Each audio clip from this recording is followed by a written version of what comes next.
దేశం కోసం సేవే ధర్మం, అభివృద్ధి కోసం నిరంతర ప్రయాణం. భారత జనతా పార్టీ 47వ ఆవిర్భావ దినోత్సవం ఘనంగా జరుపుకున్న అరకు నియోజకవర్గ ప్రజలు. అల్లూరి జిల్లా అరకు వ్యాలీ మండల కేంద్రంలో ఎస్సీ/ఎస్టీ విజిలెన్స్ మెంబర్ దేవదాసు గారి ఆధ్వర్యంలో ఘనంగా బీజేపీ పార్టీ ఆవిర్భావ దినోత్సవం జరిపించారు. దేవదాసు మాట్లాడుతూ 1980లో సాధారణ పార్టీగా 2 ఎంపీ సీట్లతో మొదలుకొని ఆవిర్భవించి ఈరోజు ప్రధాని నరేంద్ర మోదీ గారి ఆధ్వర్యంలో 2014లో సబ్కా వికాస్ సబ్కా విశ్వాస్ పేరుతో అధికారంలో వచ్చి ఇప్పటికే సుదీర్ఘంగా భారతదేశంని పరిపాలిస్తుంది.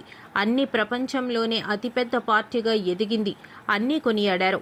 బీజేపీ మండల అధ్యక్షులు చందు, బీజేపీ జిల్లా కార్యదర్శి దొంబు, బీజేపీ సీనియర్ నాయకుడు మూర్తి, బీజేపీ సర్పంచ్ అభ్యర్థి బలరాం, బీజేపీ మైనారిటీ మోర్చా జిల్లా కన్వీనర్ కొర్ర రామమూర్తి పెద్ద ఎత్తున కార్యకర్తలు పాల్గొన్నారు.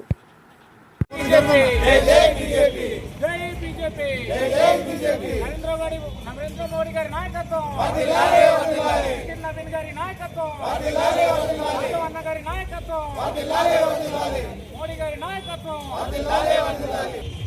ఎంతో గౌరవప్రదమైన రోజు. భారతీయులుగా దేశ సమగ్రత, ఐక్యత, సేవాభావంతో, అభివృద్ధి కార్యక్రమంతో ఇన్ని సిద్ధాంతాలు పెట్టుకొని ఒక పార్టీ ఆవిర్భవించింది. అదే భారతీయ జనతా పార్టీ. 1980లో ఒక సాధారణ పార్టీగా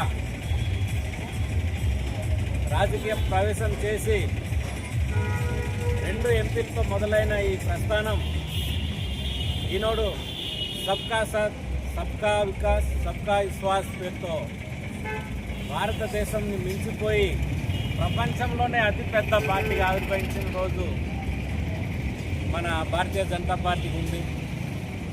ఈ పార్టీలో ప్రతి కార్యకర్త ఒక నిబద్ధత కలిగి జాతీయత పరమావధిగా nation first, next party, last self అనే ఒక మంత్రంతో ప్రతి ఒక్క కార్యకర్తని కదిలింపజేసే పార్టీ భారతీయ జనతా పార్టీ.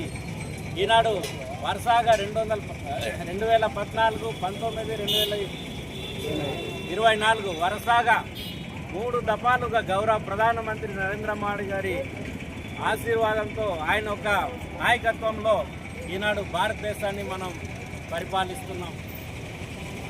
ఎన్నో అభివృద్ధి కార్యక్రమాలు మన గిరిజన ప్రాంతాల్లో చూసుకుంటే ఎన్నో సంక్షేమ పథకాలతో, జన్మన్ కార్యక్రమాలతో, ఆదిమ గిరిజనులకైతే ఏదైతే ఉన్నాయో నీటి సదుపాయాలు అయితేనేమి, జల్ జీవన్ మిషన్ అనేక కార్యక్రమాలతో ఈరోజు భారతీయ జనతా పార్టీ నాయకత్వంలో భారతదేశం దినదిన అభివృద్ధి జరుగుతుంది. ఈ కార్యక్రమాలన్నీ నడిపించడానికి ప్రతి ఒక్క కార్యకర్త తన ఒక వంతుగా సంసిద్ధంగా ఉండి భారతీయ జనతా పార్టీని మరింత బలోపేతం చేస్తారని ఆశీర్వదిస్తున్నాను. భారత్ మాతా కి జై.